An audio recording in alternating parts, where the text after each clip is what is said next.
How to set up IPTV on Fire TV Stick. Step 1. From the home screen of your device, hover over the Find option. Step 2. Click Search. Step 3. Search for and select Downloader. Step 4. Choose the Downloader app. Step 5. Click Download. Step 6. Once the app finishes installing, click Open. Step 7. Return to the home screen and open Settings. Step 8. Click My Fire TV. Step 9. Choose Developer Options. Step 10. Click Install Unknown Apps. Step 11.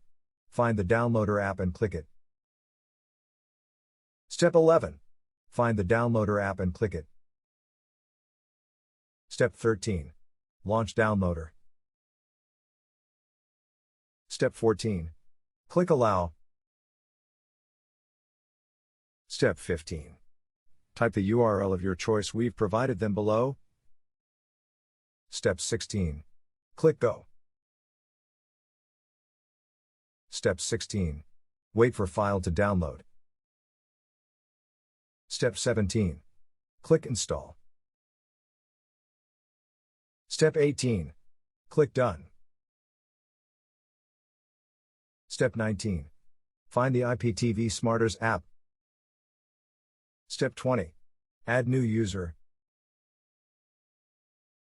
Step 21. Log in with StreamCode's API. Step 22. Enter the information emailed to you and click Add User. You should now be logged in and ready to stream. If you get an error message, then please check the information that you entered is correct. If correct, contact us to assist you.